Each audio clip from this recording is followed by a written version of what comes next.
All right, everybody, welcome to this episode of Learning the Tropes. I'm your host, Erin, and today I am joined by podcaster, creator of NYT Vows, former stand-up comedian and author, Selena Coppock. Hi, Selena. Hi, Erin.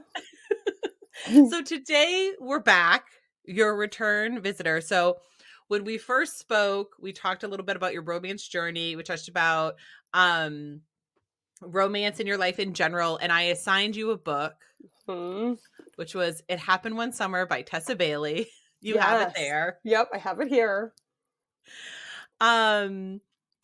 So I think, but I know that you have big feelings. I'm very excited to hear them because you texted me, I'm ready to talk about this book now. That was 4 days ago. Oh, I know. I was surprised when you're like, okay, in 4 days. I was like, it's on the tip of my brain. I was about to dive into another book, but I wanted to keep my brain fresh for this one. Although I actually did. Right now I'm reading Anthony Bourdain's, his like first one, The Kitchen Confidential. Yeah, because I'd never read it, and I felt like this book would stay fresh in my brain because it's so different from I was like, I can read Kitchen Confidential, and I'm not gonna like blur the two together or anything. Oh yeah, definitely. And yeah, I loved Kitchen Confidential, but I feel like everyone was like this seedy underbelly of chefs, and having worked in like bars for like 6 or 7 years at that stage, I was like, this feels cheap. Yeah. I know.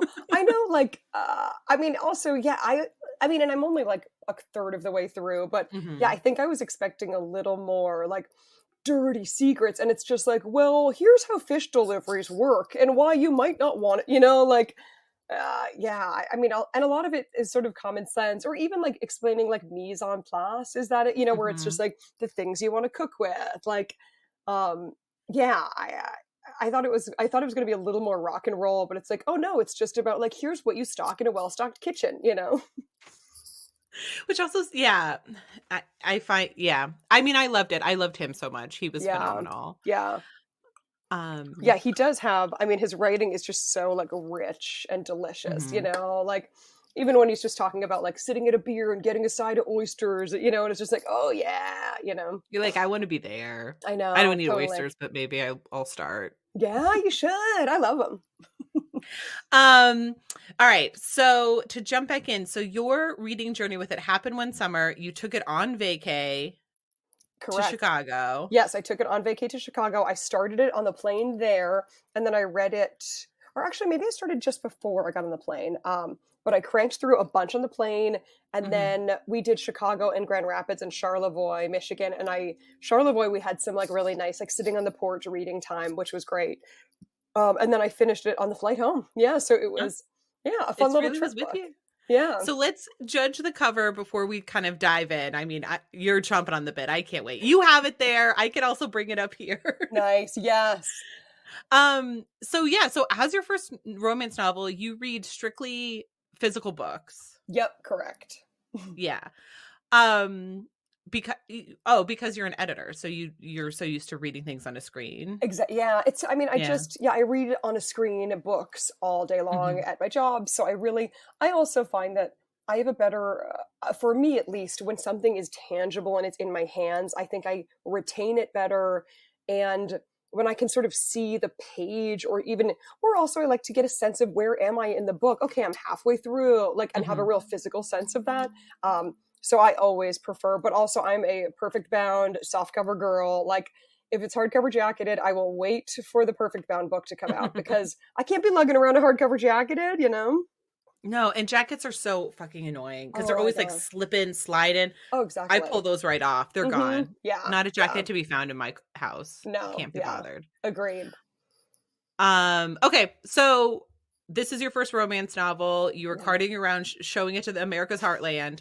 What do you think of this cover? I like the cover. I feel like the color scheme is very appealing. Like, I love the pops of red. And it's like I think it's the first scene where she's being dumped by her kind of crummy boyfriend. I believe she's wearing that particular red dress. So like, it really resonated right away. There's a lot of talk about his beanie. So, yeah, I feel like this, you know, it works very well. I will say I'm a font snob. And because I work in publishing, I have a lot of feelings about fonts, and I don't love a curly Q. Um, Mm. so, but you know, but I get that they want to have a nice mix of things, and I mean, I can see the value of a curly Q just because it shows sort of levity and lightness. So I get that, but yeah, overall, really strong cover, I think. Yeah, definitely. And Tessa Bailey in particular, but this is like the way that covers are moving towards these sort of cartoon covers, Hmm. people being drawn. I mean, this is a good cover for that, but I Hmm. also feel like there's hardcore sex in this book, Yeah. and these Oh my god, you're like, there's hardcore sex. I'm like, yeah. I feel like this makes it look like women's lit, like even YA or something. And like that's Yeah. always the issue that I have with these kind of cartoon covers because it's like this isn't telegraphing like ass eating, which is what you're Yeah. gonna get. Yeah. Yeah. Yeah. I mean, it almost reminds me, like, have you heard recently about with, you know, more marijuana legalization that like a lot of like high school kids are now ending up like taking big edibles because they're kind of not realizing. And I mean, I wonder if this Hmm. feels the same where it's like perhaps you could have a YA kid who like loses his way and ends up getting this book and then is like, whoa, in the hospital? Like, you know? Right. Right. Yeah. I don't know. I mean, it is for a cartoon cover, I'll grant it that it's a good cartoon cover. Hmm. But I think but I just don't like cartoon covers. But anyway, Yeah. Hmm. Selena, what was this book about? Oh man. It, I mean, it was like, I literally like wrote down notes and I was like, I found like the will they, won't they push pull, which I realize is the backbone of a romance novel. Like that part kind of got to me, you know, like, and it's funny because I was thinking like, I love Jane Austen and like, you know, it's like, Jane Austen is all has will they, won't they, you know, like Darcy's a dick, right? But wait, do we like it? You know, like, so part of me tried to be like, Selena, don't be so, you know, I mean, will they, won't they? Yo, that's the like, that's the tale as old as time, you know. Mhm. But yeah, so she, you know, I mean, I liked also in the introduction the author explained that sort of this character Piper was inspired by that girl from Schitt's Creek. Schitt's Creek, yeah. Which I thought it was sort of fun to know that, and that really helped me kind of picture her. But yes, yeah, so Mhm. she's just this sort of Hollywood party girl, doesn't really do anything, mostly just photographed on red carpets and at parties. And her stepdad, you know, finally she goes one, you know, throws one party too many. Her stepdad banishes her to a tiny town in the Pacific Northwest where the family turns out owns an old bar. um, and they have family connections there because that's where her birth father was from and where he died from. It's a fishing village. So she and her sister head up there to turn the no name, it was the no name, right? Mhm. Yeah, to sort of see what they can do with it. And kind of turn it around. And then of course she meets the local hottie. Um, and you know, and they will they, won't they for roughly 200 pages, until they bang it out in a hospital room, and then subsequently bang it out a few more times, including, wait, I actually, was there only two? I feel like there were only two sex scenes, or maybe three. Well, there's the date where he like shows her house and then it's oral sex. Mm-hmm. And then the Yes, yes, yes. hospital Mm-hmm. and then Did they at the yeah, when in they the went? hotel Yeah, the room hotel room when they do the getaway. Yeah. and then in the boat on the boat. Oh yeah. Okay. Yeah. So what are your thoughts, Lena? I cannot wait to find out. I mean, honestly, I feel like such a Pollyanna. I was so uncomfortable with the sex scenes. Like, and I, you know, and this is, it's absurd for me to be like, I would be like, kind of like anxiously reading the sex scenes, especially because you're like, I'm just like, I don't know. So I'd be reading some of these sex scenes and feeling like so uncomfortable with it and so freaked out by it. But then I'd be like, I used to do a joke on stage in stand-up comedy about like, not to be too crass, and I don't know if this would be, but like I used to do tawdry jokes on stage, like so inappropriate jokes about blowing the entire hockey team in college, like just like really dirty stuff. And so the fact that I was like, whoa, this sex scene in a book, like I'm such a tool, but I like couldn't handle it. Yeah. You just couldn't handle it? My favorite parts of the book were all the non-sex scenes. That like I found the sex scenes so also the vocabulary around that, and I know that that's probably just like par for the course. Like if you're a romance novel person, that they never say the word vagina or even pussy. They say the word sex, or just the euphemisms and stuff. Like I'm sure that those are all sort of standard trope or standard things. But I found those sort of odd too. That is so interesting. Because you hear pussy, but you're no, but during the act you wouldn't hear people wouldn't say vagina necessarily. I'm Yeah. sure it's happened, but like it is so funny that that's all something you just have to get used to reading. Yeah. Yeah. Yeah, and you're just not there. But um yeah, and they have a lot of sex. And Tessa Bailey is also known for like her men writing like mostly like blue collar kind of guys, and Mm-hmm. also like they always dirty talk. Yeah. Like that's what Wow. she's Yeah. The dirty talk where he's like, I own you. Like the really like possessive stuff. Like, well, I do find that quite sexy. I was sort of like, and I feel like I'm an anthropologist being like, what is it like to go into the world of romance novels? But like, some of the stuff I was like, ooh, this is a little problematic, huh? But also I think there are things said in the heat of passion, and there's things said like during sex that it's like, yeah, I wouldn't say this at brunch. Mm-hmm. But it's That's like true. part of the That's true. passion. It's like the sexiness of it. Like Yeah. I didn't feel like Brendan was overly problematic or overly possessive in general, or like Yeah. he wouldn't have let her break up with him. Oh You yeah. know what I mean? Like No, he seemed like such a good guy, especially that he was mhm, always trying to like earn her and make sure that she knows that she deserves good treatment and that he wants to be that guy. And in that way, he really that character really reminded me of in 2013 when my book came out. I was dating a truck driver from New Jersey who was oh. a former pro You hockey always player. have I know. Oh, I don't the know where. professional your ex-boyfriends kill me. Oh, You're always like, "Oh, do you remember when I was dating that motorcycle gang member?" yes, Or yes. Who also we ran owns into him one a, time. yeah, I know the motorcycle gang member who owns a bar that's like a rock and roll nutso bar. Oh, Um, yeah. but yeah, not to be confused with the dude I dated. Oh, Ryan, he was so sweet. He was a truck driver. Previously, he'd been a pro hockey player. In particular, he was a goon. So that's just someone who just fist fights. Like it's kind of an outdated position. Like it was big in the Mhm. 70s and 80s. And it's just like a boxer who knows how to skate, pretty much. So That is a romance hero. oh, I know. 100%. Yeah.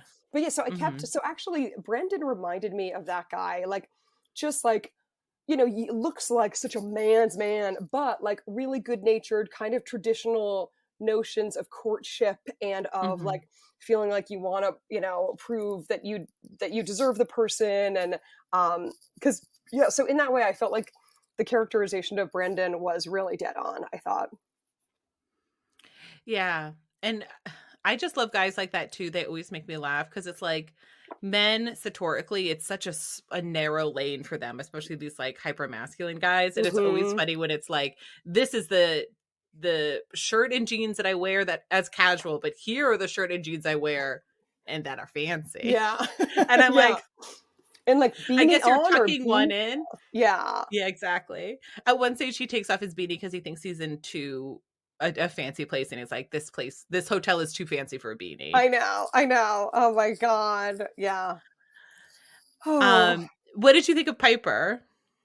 Um, there was stuff about her I liked and I could really like see how she sort of seems like this sort of frivolous kind of unserious, like I could, I mean, I appreciated her kind of grappling with herself and how she's like, Mhm. yeah, I am just a kind of a useless girl who just walks the run, like who just goes to parties um and then I liked kind of her silliness too, like, but that I do think she had this great silliness, but also a real self awareness, like that when she's like, "Hey, crank it up, let's party," and then it's like, "Wait, this is like effectively like a a funeral or memorial service," and she's like, "Oh my god," and like knows well enough to like get out of there, is sitting alone in the street and is like, I screwed that up, I screwed," like kind of really like like takes responsibility for herself, Mhm. um so yeah, I liked her. The one thing I didn't like was the phrase "the recharging station." It was used a lot. Yeah, and like it just maybe I'm too cynical, like, but I just was like, oh, yeah, that part did not, it didn't vibe with me. So that was whenever she would like Brendan would hug her, like his chest was the recharging station. Exactly. Yeah. And so she always was trying to get in there. Yeah. Yeah. And I mean, even the first scene that we even hear the recharging station, she's sort of like spiraling and like freaking out, um and then she sort of lets that slip, and he thinks that's Mhm. really cute. But yeah, like it came up a couple times and like I don't know, it's so silly, but it was just this one thing where I was like, "Oh, nah, you lost me there." Like it just for me it was just kind of a joke that I think is meant to be very cute, but like it didn't vibe, it wasn't for me. All right, that's fair enough. I mean, that's what I think Piper. I mean, did you watch Schitt's Creek? I saw like a couple episodes. Me too. Like I never really connected with it. I get that people really really love it, but I think to me it was almost like a negative that she had said that, Yeah. because I think the thing about that show, and this is like two people who didn't really watch it, so it's great that we're making these generalizations Yeah, about something yeah. we do not know anything about. Exactly. But like it doesn't feel rooted in reality. Like if there's a heightened sense in that whole show. And Mhm. so it was hard for me then when it was like it's this character who's like such a ditz Mhm. to then be like it took me a while to like then drop into Piper or like feel the groundedness of Piper. Mhm. So, I mean, once it was there, I thought it was really sweet. And it's this, what I like too, or what I thought was interesting about her is she's this like, obviously like gorgeous, like party girl. And she had never had a boyfriend for Mhm. more than like 2 weeks. So she had this like big complex about kind of like people not taking her seriously. Yeah. Which I relate to a Yeah. lot. Like I just not to be like I'm a gorgeous party girl, but You are um a gorgeous party girl. I'll say it so you don't have to. but I related to the like people not taking you seriously or under like that stuff kind of resonated with me of like feeling like gosh, will I ever find a partnership with someone where it's not just, oh, you're cute and I guess I could bring you to this party, or like, oh, like I want to hook up with you, like to really try to be attempting to seek out like a real partnership, which I didn't find till I was 39. And I don't know that part kind of spoke to me too. Yeah. When I have no idea how actually does it ever say how old Piper is? I can't remember. I'm not sure. It may be deliberately evasive about that. Because yeah, I mean, there aren't a lot of tethers to like, yeah, are we supposed to know how many years she's just been sort of partying her way through LA? Like, did she Yeah. go to college? Was she just like, LA royalty? So just like at age 18 is just, like started her life, her adult life? I'm not sure. Well, because I think they had left Westport 25 years ago, but she was like 29 then because she said that she was like Mm-hmm. 4 at the time. Yeah. So I mean, and 29 isn't even that late. And I think I have a lot of friends who didn't have their first like real relationship until like their 30s or until their 30s. I mean, I'm in my 30s now. But I Mm-hmm. think it's interesting.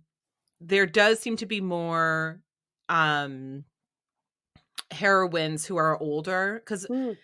at the beginning it was always like a 19-year-old, like a precocious 19-year-old falls in love. And it Mm-hmm. was always like such a bummer about those books too, because you're like, see what's out there. Like, don't get married at 19. That's Yeah, awful. yeah. I mean, that's how I feel about like on The Bachelorette. Like, you know, they'll have like 23-year-olds who are like, huh, where is my guy? And I'm like, I mean, I loved, you know, during lockdown, they were supposed to have Claire as a bachelorette, and she was, I think, like pushing 40. And I was like, yes, Mm-hmm. give me a bachelorette who's had some lived experience, who, yeah, like isn't just looking to like get in, you know, who I think just sort of knows what it's like, you know, in the dating pool, and maybe will Yeah. have learned good lessons and either appreciate certain guys that are in the mix here, or, you know, yeah. Claire crashed and burned though. Oh my god. Oh my god. Like that season was so insane. Although I'm so glad she's doing great now. I follow her on Okay. Instagram. Yeah. Are they Um still together? Her and that no. guy? No, Oh no. they did not last He long. never seemed Oh, very into her, and that was the part that was no. rough to watch. Oh, completely. Yeah. I mean, Yeah. and I think he's like a sort of wannabe actor. Like I think he ended Mhm. up doing some like Hallmark movie or something. Like, I mean, think I hate to say thankfully, but like thankfully his career has like floundered, because I mean he was just it just sucks because she was there earnestly, you know, like she's there in good faith, and he seemed like he Mhm. totally was not. So, mm, sad stuff. Sad stuff. Sorry for the random aside. Yeah. No, no, it's good. And everybody should know that Selena, you used to do the Bachelor recaps Yeah. and I used to, Bachelorette recaps. yeah, on my Yeah. blog. I mean, and that is how I got my book deal, on my blog, which is still out there, selenacoppock.com. Blogs, or no, selenacoppock.blogspot.com, whatever. It's a blog spot. If that tells you what era it was from. But Yeah. but yeah, I used to write these like extensive recaps of every episode of The Bachelor and The Bachelorette, and they were really fun, you know, like it was fun to do commentary about clothing and hair and dynamics. Which actually, to bring it back to, it happened one summer, I I thought it was interesting, the real specifics about the clothing stuff, you know, like Yeah. that was kind of fun. And I just thought the specificity was really cool and refreshing. And I don't know, just like I mean, it shows that the author really knows that stuff, you know. The thing about like the clothing in books is it does like date it so quickly. Yeah, Because yeah, like I don't know that party girls in LA are wearing Monique Lhuillier. Like yeah. that was very like 2005-ish kind of, you know. Yeah, yeah. But yeah, was there any other like surprises about the book for you that like feel romance centric? Like, yeah, describing the clothes is a big romance thing. Oh, really? Okay. And eye color. Hmm. Talking about eye color is very romance, Okay. apparently. I gotta say, one thing that I found it hard to, and maybe I just wasn't reading closely enough, but I felt like we got kind of a description of what she looks like. We got kind of a description of what he looks like, but I couldn't quite get my brain around what her and her sister's like kind of crummy apartment in Westport was supposed to look like, or what the bar was supposed to look like. I just felt like I didn't feel like I understood the setting very well. And, you know, there were Mhm. mentions of like, you know, a piece of wood gets moved and there's pictures, or like at one point, you know, someone was using a barrel as a stool. Like there were moments, but you know, and part of me is like, yeah, I guess nobody wants to be like, and here's what the bar looked like. First, you walk in, and you know, like, you know, I like, but I did feel like I wish I had I had a better visual picture in my head of like the upstairs apartment that is supposedly so creepy and gross. Like, cool, in what way? How? Like,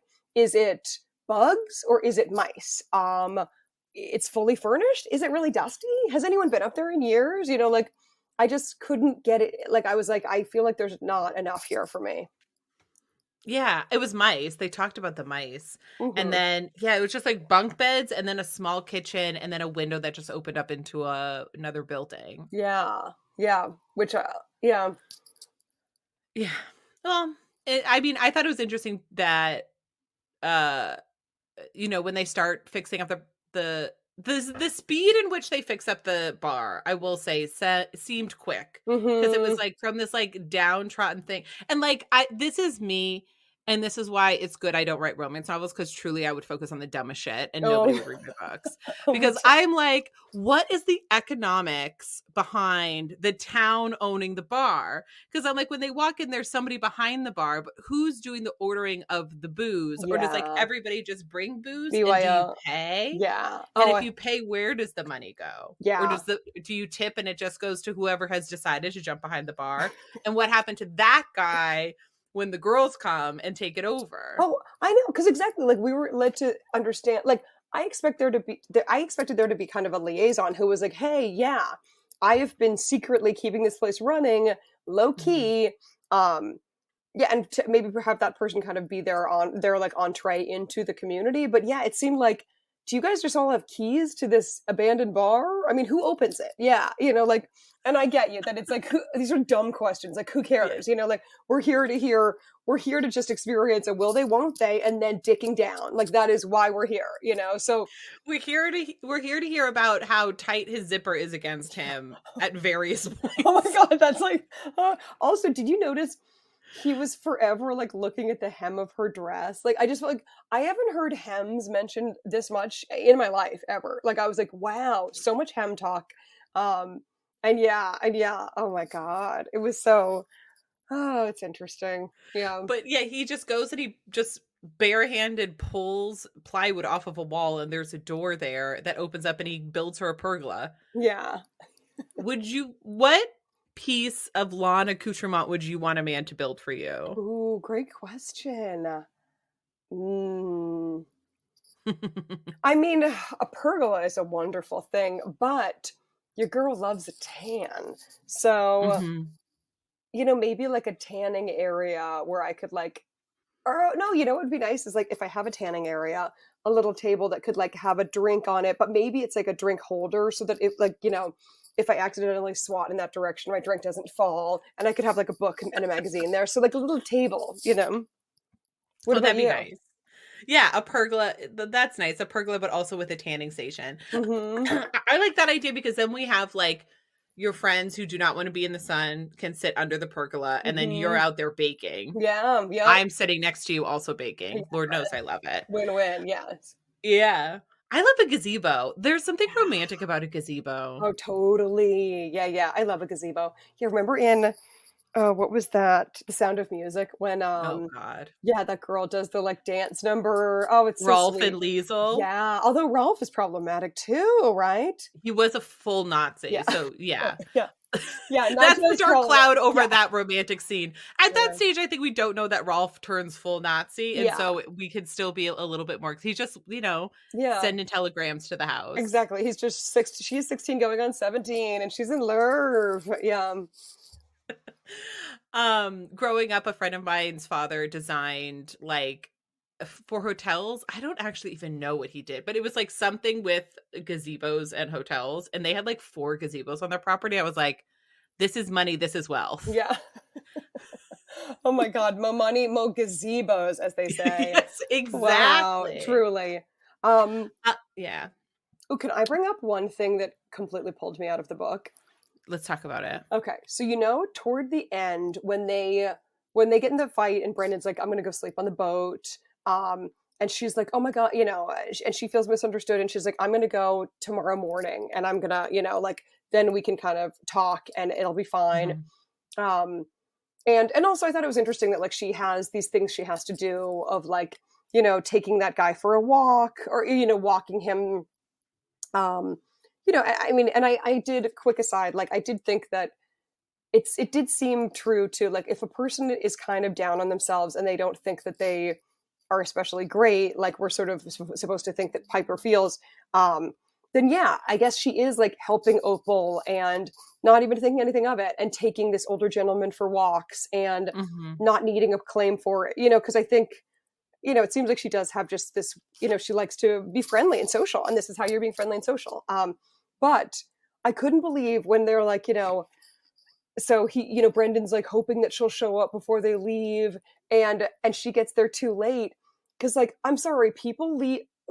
Commercial fishermen leave the dock at roughly 4 a.m. Like, Yeah. like I couldn't believe what she's like. So I got up and did some errands, and I was like, "He's already gone, lady." Like, I mean, and who's even gonna be there at like 4:30 a.m.? Like, I mean, because when she was like, "I'll catch him before he leaves," in my head, I was like, "Oh, you better set your alarm for 3:30 a.m." Like, because it is an Yeah. early morning out.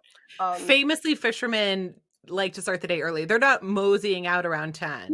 exactly. That's what I was like. Oh no, no, we are wrong. And and I feel like that's also easily looked up, like from a writing perspective. Because I was like, my college roommate had her dad, or yeah, her dad was a fisherman out of East Hampton. Um, And so she would, like tell interesting stories, and he had all these like funny or just injuries on his hands from accidents on the boat and stuff. But yeah, I mean, they would usually be like coming back around lunchtime. Like they've Yeah. done. It's you got to go so early in the morning. But I googled it just to be sure because I was like, perhaps I'm misremembering, and like it's easily Googleable. That was just one thing where I was like, huh, okay, like because it was a plot point that was sort of important that like everyone else had gathered and then she showed up late and yeah, I just thought I was like, oh, that could have been handled differently.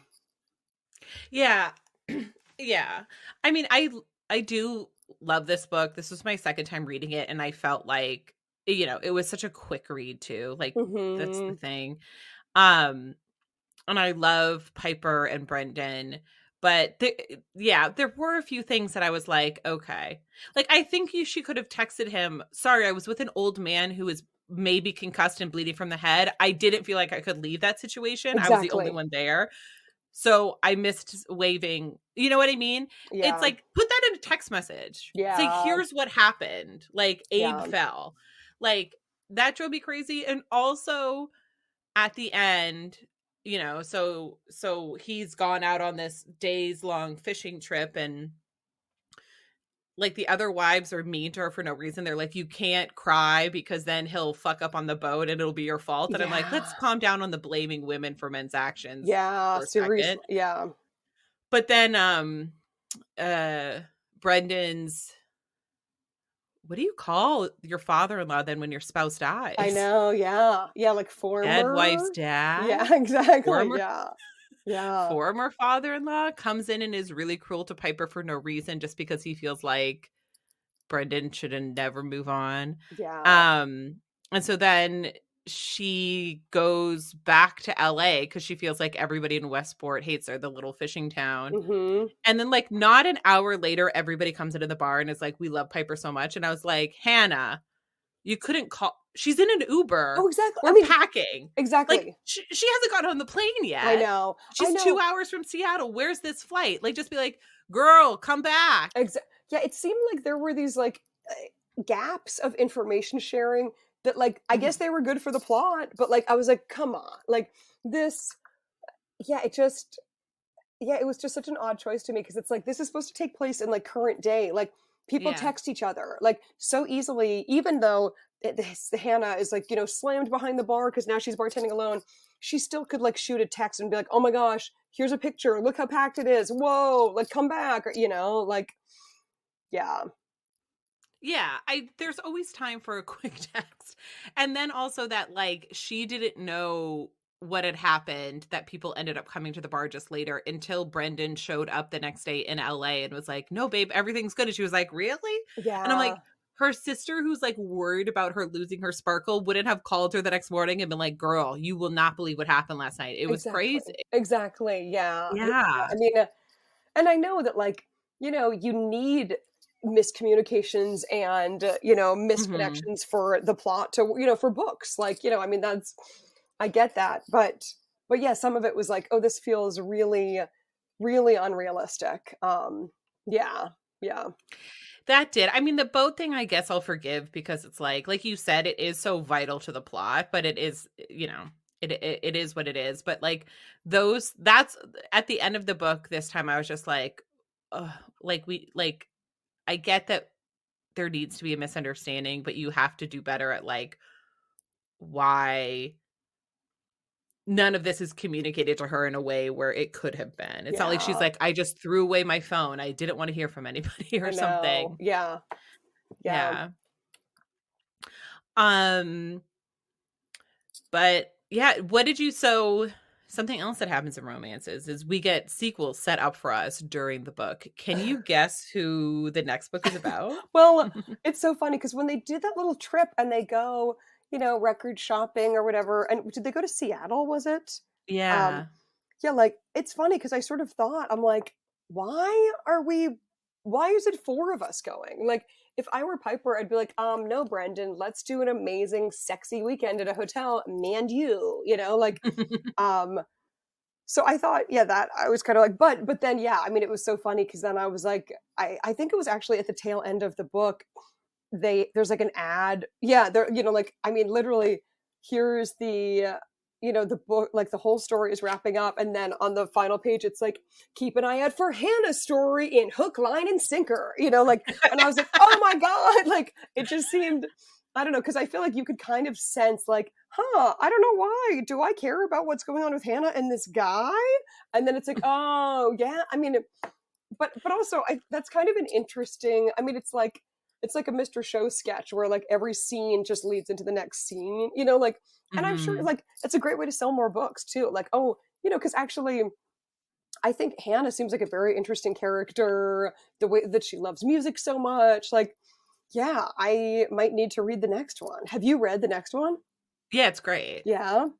It's great. Mm. 'Cause Fox is like a man-child, like a man-whore kind of Oh situation, and yeah. he's, like, already really into Hannah, and then I forget why, but we'll call it romance reasons, which is why, like, a lot of things happen, like, she needs to move in with him, and then they, like, live together. It's like forced proximity, so they're, like, living Yeah. together. Oh my God. It's like, wow. Remember the movie Overboard? Yeah. Yeah. Um.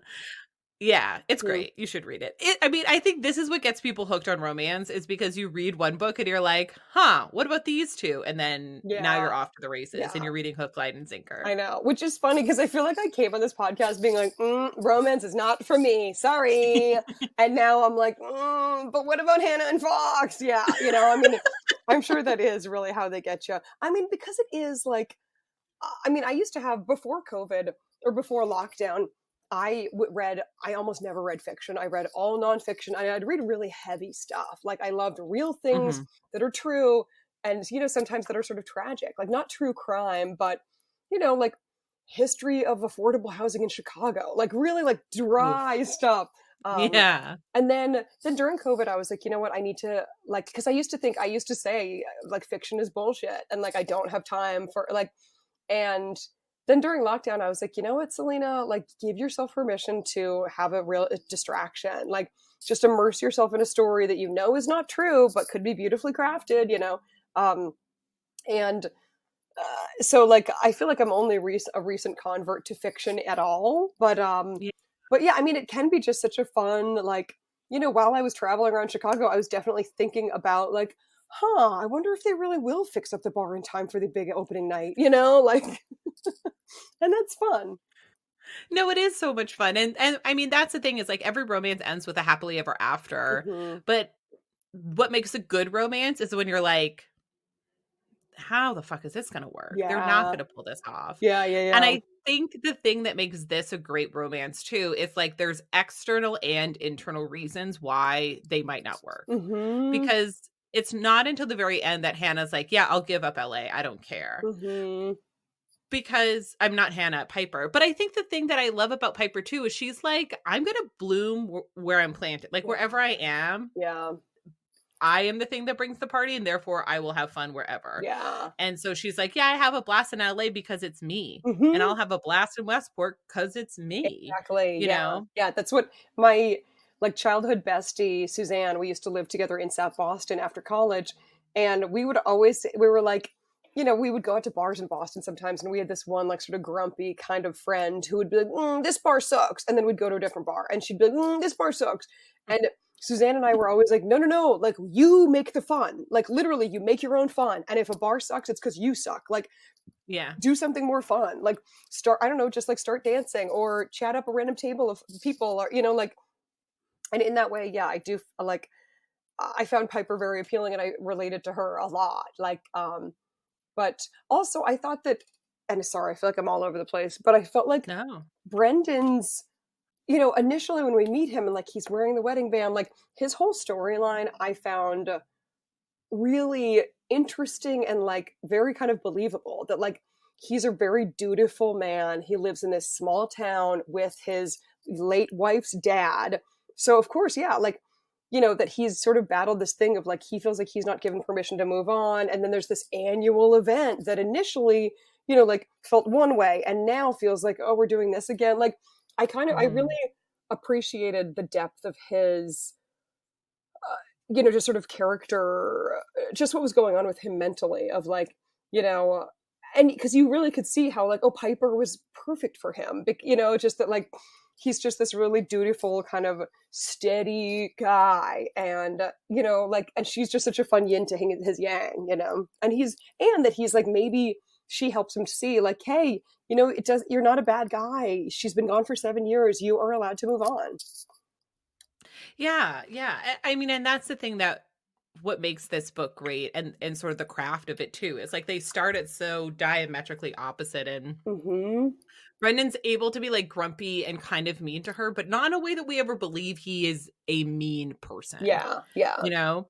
And I think we get tipped off so early that like he has feelings for her, or he like sort of has a crush on her, that we'd always know that like that's the direction things are going. yeah. But it starts with them feeling so opposed to each other, in which like oil and water, and then like as we go on, we're like, no, these are the two people that need to be together, Mm-hmm. and that's what Totally. I love about romance, because like you said, it's like a will they won't they. I mean, they are doing it pretty early, Mm-hmm. and but you sort of are they going to last, like sort of, are they going to be able to stay together, are they going to be able to each get over their own shit, and Yeah, they do. yeah. um what did you think about them having sex for the first time in a hospital?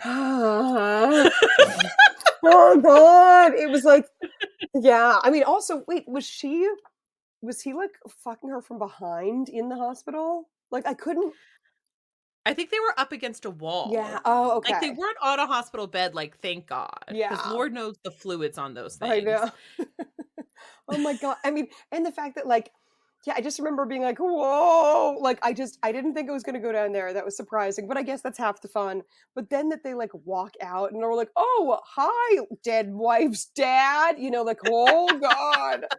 Oh my God. Like, especially when you like just got dick down. Oh my God. That's the worst. That's Yeah. the most embarrassing thing, and you do always think that everyone can see it on you, Yeah. Yeah. but people really can't. They can't tell. No. Oh my God. Yeah. Oh. It's amazing, because I also thought this was a tame book before I gave it to you. Really? Oh my Yeah, God. but then I was like, "Oh, no, this is kind of a little bit Okay, more than I good. remember." I mean, also, yeah, like I'm not someone who reads this kind of thing ever. So like, I think even when I hit that first scene in the hospital, I was like, whoa, here we go.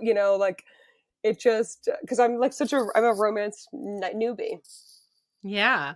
So this book has been optioned, so it'll Oh be wow. a movie, I think. Oh my god, which I mean is so.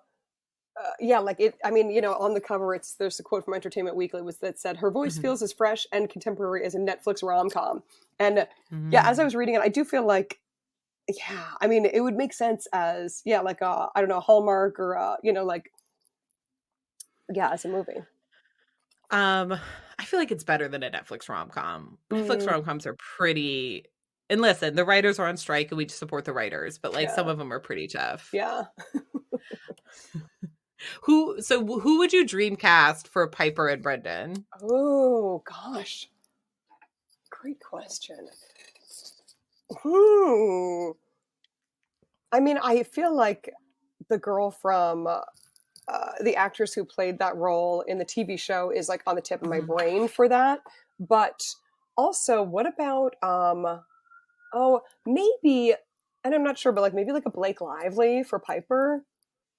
Yeah, oh, she would be I good. mean, because she's Although like, Blake has a pretty like subdued yeah, like yeah, vibe. Like I he's a don't little more yeah. like wound up. I mean, and Yeah. and I think the fact that Blake Lively has 4 children in real life, I don't. I think you maybe need someone who's like younger and like people Mhm. don't even think of as like a mother person. Like I don't know. I mean, God, and Brandon, I just kept picturing all my ex-boyfriends. What do you think? Or do any of them act, or do any of them interested in acting? No, not at all. No, it's just that they like live the role. I was thinking, do you ever come across that lumberjack on TikTok? No, but I should probably follow him, huh? What's the story? Yeah. He just cuts lumber in a way that feels so sexual. And it is just like him. He's like shirtless, and he just like, or wearing like a tank top or something. And then he just like puts the log up and then just like splits it. And Oh it's my God. All of the stitches are just women like fanning Oh themselves. my god, that's so funny. I mean, that's my thing. It's like I it needs to be like a real manly big guy. And Yeah, that's the thing that makes me nervous because I feel like they're always like, here's this handsome man, and like handsome in Hollywood is like a little bit effeminate, which is yeah, fine. Like, listen, yeah, I'm not saying I don't like it, but it's like it needs to be like somebody like rugged with like a yeah. deep Oh, I voice. know, I know. 2 things there. One, I will say the only complaint I had about the cover is that, like, I felt like his muscles weren't big enough. Like, Mm. I was like, "This guy could definitely be made larger for based on, like, what the vision I have of the character." And Mhm. 2, I totally get that. I felt like God, that was what drove me batty about Sex and the City. I felt like Sex and the City would be like, "Oh, no, here comes the hottest guy in the neighborhood," and it was always some, like, total dweeb, like, not hot, especially in seasons 1 through 3. I just was like, Yeah. "Who's doing your male casting? Because it's terrible." It was always like a joke. Like there's not one attractive man on Sex and the City. Mhm. I Like know. Aiden, I maybe. mean, Aiden and Big are hot, but, like, before Aiden and Big emerged as kind of the, like I feel But like hot, like, if you saw them on the street, and we've all seen Mr. Big on the street many a times and in bars I know. and, hitting on young women and how it goes. Yeah. But, like, you like, I wouldn't be like, "There's a hot guy." Yeah. Yeah. Yeah. You No. know what I mean? Like, No. in the context of the show, I get it. Mhm. But, like, if you're just like, "Show me a hot guy," I'm just gonna be I don't know. Yeah. I don't No, I wanna agree. what's his name? I don't wanna rag on him. John something? No, John that's the name Corbett? of the show. That's Oh, John John Corbett. Corbett's Aiden. I mean, and Aiden, I will say, like, I liked that initially he's sort of this, like, kind of heavy set hippie.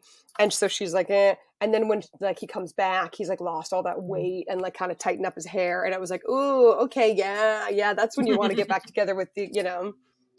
Yeah. I mean, it could be like an Aiden type. I hope it's an Hmm. unknown. And we need a new Hawkeye. We don't Yeah. have enough Hawkeyes now, I think, in Hollywood, and we need to get more. I'm Hmm. dead serious. Oh my We're gosh. we have a dearth of Hawkeyes. Yeah. Yeah. Hmm. Any final thoughts I for know. your first romance? And will you read another? I, you know what? I think I would read Hook, Line, and Sinker. Maybe I might need to give myself some time before I do that. Just because I don't know if I want to go. Like, yeah, I think, but I don't. I mean, I don't think I'm like a romance convert, but it was fun to read something different. And Mhm. and I'm glad because I remember in college I had a lot of friends who would read romance, and I just never did. So like, I'm glad that I did under your careful guidance. Um, and I think maybe down the road I would read Hook, Line, and Sinker. But I just don't know if I would like ever. I think I would literally either read Hook, Line, and Sinker or never read another romance. Oh, Like wow. So you're like Tessa Bailey or I don't do it. I yeah. I don't mean, engage in just the because I feel genre. like there's some like I'm like I know Hannah and Fox. Okay, I know what to expect. Um, Yeah. yeah, like I don't see myself just like because when I posted it to my Instagram stories, just being like diving into this, and a lot of people were like, "Oh, check out this one." Um, and in my head, I was like, I don't know, like I don't think I would. I think I would either read the next one here, like connected to this. Yeah, that's probably would be it for me. Interesting. I mean, I think it would be fun to have you come back if you were ever willing to and read like a historical or like a shifter or something like that that's like a little bit more out there. Because Mm. this is like pretty connected to our time. Because I Hmm. will say, like, you have pipe, like, as I was reading it, thinking of you, like, there are similarities between you and Piper in a way. Hmm. And I mean, including the kind of men you date, but like also just like vibes wise. And like you are always like the life of the party and bring people in and, have all that kind of those like, I feel like social skills make it seem like not what it is, but I do think there's something to be able to walk into a room and make people feel comfortable and included, which I think you always do. So Oh, thank you. I love that. yeah. And yeah, and I do think, I mean, yeah, I think the character of Piper, yeah, I thought it was such a, yeah, like I definitely, there were times where it kind of vibed with me where I was like, oh, I get that. I mean, yeah, Mhm. especially like that she seems to really like old, like senior citizens or, wants to help older people, which like, I love that. Um, and used to do a sing along at an old folks home here in Brooklyn. Um, yeah, yeah. Hmm. Amazing. I also like a lot of heroines are like this was like early in the 2000s. Like there would always be like with this rich guy who would always want to take him shopping. Like I couldn't spend any of his money, and I liked that for Piper. At the beginning, she's like thinks that Brendan isn't rich, then realizes he kind of is rich, and then he's like, "I want to take you shopping." And she's like, "No, you don't have to." And then he's like, "I want to take you shopping." She's like, "Fuck yeah, let's go!" And Yeah, then yeah. she buys a million jeans. Oh, She asks if $100 jeans are expensive, and I'm like, I wish. No, yeah, I know. the jeans are like $300 now. Seriously. And I thought that was funny too, where he's like, he says something like, he's like, buying you clothes makes my dick hard. Like, I was like, whoa. Like, but I also, I mean, but you can see, like, I think, it makes him feel like useful and I'm a man and I'm taking care of my lady, like, I mean, I was like, oh yeah, Mm-hmm. I believe that it does. And even though I'd never thought about it this way, like, I totally buy this. Yeah, definitely. And I like too that he was like so direct with her whenever he was like having those kind of sexual feelings or feelings about her. He would just be like, "No, I want to have sex with you later, but first let's talk." And it's Yeah. like, who doesn't want to hear that as a Oh, I woman? You're like, know. yes, I know it was let's nice. connect emotionally and physically. Exactly, yeah, like, he was a real, like, straight shooter. Yeah. I found it very realistic also that, like, he has his bachelor apartment, but he knows how to cook a couple things, like, just yeah, a lot of it, I was like, "Oh, none of this feels inauthentic to this character." Yeah, he was making fish. Mhm, exactly, Of course Love he it. is. Mm. All right. Well, anything has you swooning other than it happened one summer and quite possibly hook, line, and sinker? What do you mean? Sorry.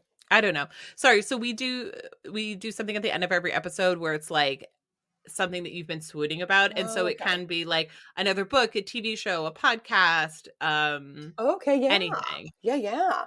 that's been Ooh. bringing you some joy lately. Yes, well, a few things, if that's okay. One Yeah, love is, it.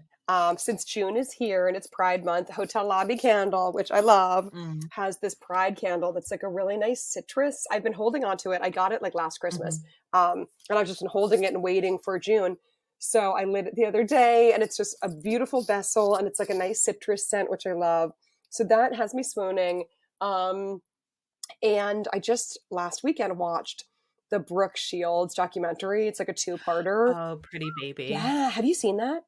Yeah, it's amazing. Yeah. Oh my gosh, like, She's amazing. she's really amazing. Like, I knew some of the stuff, but I didn't really fully understand it, and, like, it's just remarkable to see these clips of her at age 14, 16, being, like, raked over the coals in interviews, where they're very much like, asking her why is Mhm. her career kind of the way it is, and, like, they're not asking the male directors this. They're not, like, it's just it's sort of startling to see just the misogyny against her and her mother, and just Mhm. really, like, taking them to task for these career things where it's like, why don't you ask the guy who optioned the book about a 12-year-old prostitute? Why don't you ask him what he's thinking, Like, Yeah. but no, no asking the, director of Blue Lagoon, like, huh, do you think this is a little inappropriate? Like, um, but yeah, I mean, I give her so much credit. She's really come out the other side, very, I mean, she's such a solid person. She seems like a great mom and a great partner. But yeah, I mean, that's just been fascinating to me. Yeah, that's an amazing one. I feel like there's so many good documentaries coming out about women because now there's also the Anna Nicole Smith one that I Okay. want to watch, and then the Pamela Anderson one. Have you seen that Yes. one I yet? haven't, but I So good. usually really like her. Uh, Yeah. Yeah. And I I've mean, always loved Pamela Anderson. oh, There was always something about her. oh yeah, I Yeah. mean, VIP was such a funny show. Like, I I mean, yeah, she was sort of, I mean, I guess similar to Piper, like a really underestimated person just because Mhm. she was so beautiful. And like, yeah, she's a solid person who's in on the joke very much. Yeah, her show, her I think it's just a documentary, but Mhm. it's really fantastic too, Nice. Pamela. Yeah. And what about you? What are you swooning over? I Anything? know, I'm trying to think. So I got the arc for the the book Knockout, which is the third in a series that I've been loving, and I got it early and it's amazing. It's my favorite romance author is Sarah MacLean.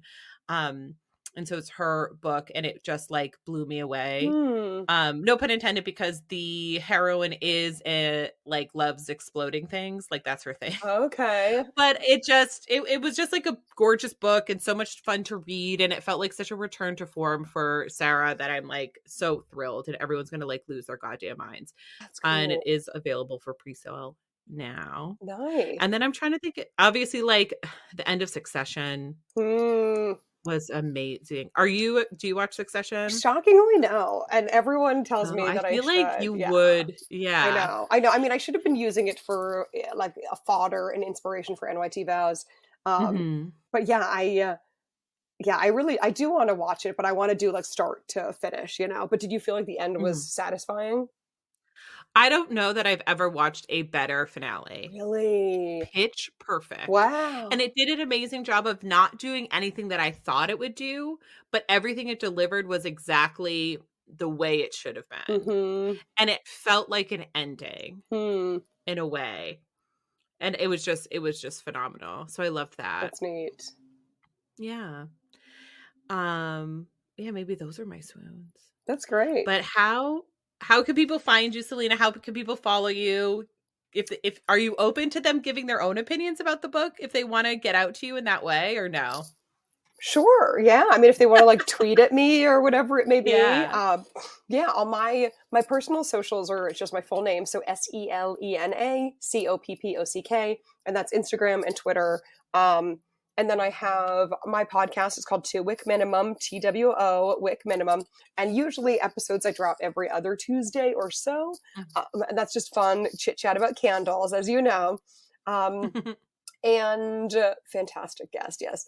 Yeah. Well, no, and guys, it really is, because you're like a podcast about candles. Like, how interesting can it be? It's so interesting. It is. Candles are the window into our psyches It's and how we think about so many it's things. I true. love it. It's so fun. And it's It's just so like funny. silly. Like I just feel like it brings up funny asides about like going to the Hmm. mall when you're a teen. You know, I mean, it's just a fun one. And then yeah, I have my Twitter and Instagram where I kind of lovingly mock the New York Times wedding section and wedding culture. That is NYTVOWS. Same thing on Twitter and Instagram. Yeah, so follow me wherever you like, friends, and please don't be mean if you think that I was too harsh or you know. Oh my god, no, Selena, you were not harsh at all. Okay. You really prepped me for you to be like, I hated this book, I hated these people, I hated everything. And all you said was like, I was uncomfortable with how much sex, which I think is fair. And I Yeah. think I could have guessed. You know what I mean? Like, yeah. Yeah. Yeah. I So mean, no. yeah, it kind of made me feel like, you know, in And Just Like That, which like I love to hate. Remember in And Just Like That when she's on the podcast and they're talking about like pretty like serious, like raw sex stuff. And Carrie's like, oh, I don't know. Like, and everyone's like, how can you be such a prude? Like you had, you know, a column that was about sex. And I mean, I kind of relate to that where it's like, yeah, like I'm interested in stuff about dating and relationships, but like hearing descriptions of exactly like bulging, thrusting crotches, I was like, God. Oh, I just can't handle it. I mean, were you embarrassed? Were you ever reading those in public? Yeah. Oh, I mean, also for part of the like vacation, we were with my boyfriend's mom and stepdad, and I was just sort of like, Mm. you know. Hmm. You always feel people are gonna like. I always get nervous when I'm on a plane and I'm reading something like, you know, what a sex scene that like the person next to me just gonna glance over at that moment and be like, this girl is a fucking pervert. Exactly. Even though it's like they can't even see what the words are, you know? Like, No. yeah. God. Especially that book does not telegraph what's happening inside. Yeah. No, it really doesn't. Yeah, and I'm glad it doesn't because yeah, I was like toting it around a lot of family time. Oh my gosh. All right. Well, thanks so much, Selena, for everything. And if anybody wants to email the podcast, we're at learningthetropes@gmail.com. We have a Patreon. If you go to patreon.com and search Learning the Tropes, there are videos of all of our, well, not all, most of our episodes there. If you want to have a whole audio visual experience, you can join us there. We're on Twitter and Instagram at Learning the Tropes. And next episode, this is a surprise for Selena. I'll be interviewing Tessa Bailey about her new book, Unfortunately Yours. Whoa! Oh my god! which is Wow. going to be out at the end of the month. So if you have not yet pre-ordered that book, make sure to. That's another couplet. So I didn't want to tell you beforehand, Selena, because I was nervous you would really pull back, and you did it, and it's good. Well, I mean, you know, she does a great job. And like, I mean, she really, I feel like in the, I don't know, in the intro section when she was talking about how she wrote this during lockdown, like I was like, oh, like this, you know, she's figured out what works for her and for her fan base. And she just like, you know, makes the donuts. And yeah. Yeah. No. And it was a good introduction. I mean, Yeah. I think it says something that you want to read the next book. Hmm. I mean, that's all that an author can really ask Yeah, for. totally. Yeah. I mean, and, you know, I'm just getting my, you know, like I'm new to all of this. So I think that my sense of, yeah, like I just, you know, I'm not the core audience for her stuff. You know, this is all very new to me. All right. Well, on that note, we will, well, I'll see you next time. And until then, happy reading, everybody.